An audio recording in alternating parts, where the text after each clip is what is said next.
Hello guys, मैं अज़रा जाफ़री। कैसे हैं आप सब? आज की ये कहानी है चार दोस्तों पे। कई बार आप लोग के लिए इस तरह की कहानी ला चुके हैं, लेकिन हाँ, अलग अलग टॉपिक पे लाएं। आज की ये कहानी जानते हैं किस टॉपिक पे है? इसी के साथ हमारे चैनल को लाइक शेयर एंड सब्सक्राइब करना ना भूलिएगा। आइए इस कहानी को शुरू करते हैं। भैरवपुर अपने पुराने शमशान के लिए मशहूर था। कहा जाता था कि वहाँ जो भी रात के समय जाता था वो या तो वापस नहीं आया या तो वहाँ से पागल होकर लौटता था। लोगों का कहना है कि एक मुर्दा वहाँ अधूरी अग्नि संस्कार की तलाश में था। चलिए इसी के साथ जानते हैं इस कहानी में आखिर क्या हुआ था। एक बार की बात है, गांव के चार लड़के अर्जुन, राकेश, बबलू और करण ने कहा, ये अफवाह तो हम लोगों ने सुन रखी है। हाँ, लेकिन वो सब थोड़े निडर थे। दिवाली की रात थी, पूरा गांव दीपों से जगमगाया था, मगर हाँ, शमशान घाट के उस पार गहरा अंधेरा छाया हुआ था। राकेश बोलता है, चलो आज देखते हैं ये शमशान का मुर्दा सच में है या फिर एक अफवाह। हाँ, लेकिन बाकी तीनों पहले ही हिचकिचाए थे, लेकिन फिर सब राजी हो गए। चारों लोगों ने टॉर्च, एक देसी दारू की बोतल ली। रात के करीब 11 बजे थे। सभी शमशान की ओर निकल पड़ते हैं।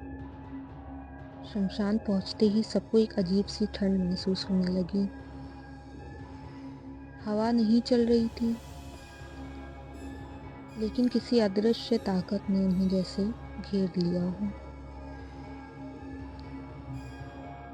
हर तरफ जलती हुई चिताओं की राख फैली हुई थी। बीच में एक टूटा हुआ चबूतरा था, जैसे पुराने जमाने में शव जलाए जाते थे। जहाँ अर्जुन ने बोतल निकाली, थोड़ा पी लो, डर भाग जाएगा, उसने सबसे कहा। उन्होंने कुछ घूंट पिए और फिर शोर मचाने लगे, अरे मुर्दो, अगर हिम्मत है तो सामने आ जा।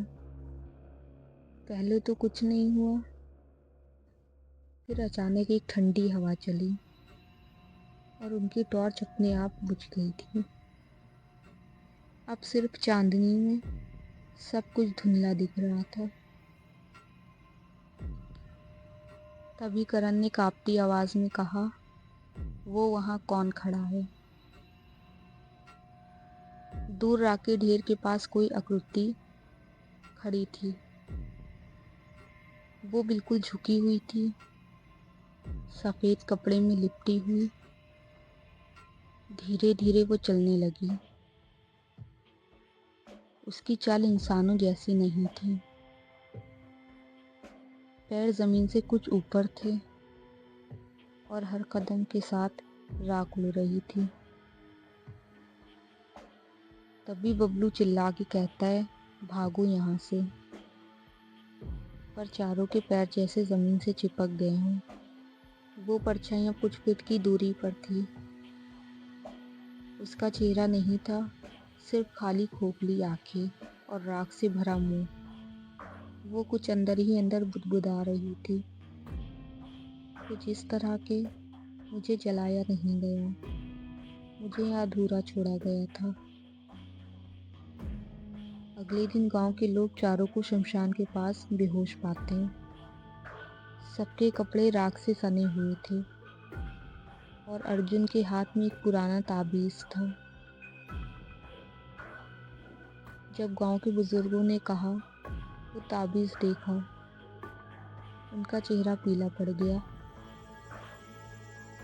उन्होंने बताया कि कई साल पहले इसी शमशान में एक चोर मारा गया था, जिसने मंदिर की मूर्ति चुराई थी। गांव वालों ने उसका शव जलाने से इनकार कर दिया, क्योंकि वो पापी था। तब से उसकी आत्मा भटकती है। जो भी उसकी जगह पर शोर मचाता है, वो उसी के पीछे लग जाती है। 3 दिन बाद अर्जुन गायब हो गया। गांव के लोग उसे हर जगह ढूंढते रहे, लेकिन वो नहीं मिला। सिर्फ शमशान में उसी राख के ढेर पर अर्जुन के जले हुए जूते मिले थे और पास में वो पुराना ताबीज जो अब टूट चुका था। रात को लोगों ने देखा, शमशान में 2 परछाइयां घूम रही थीं।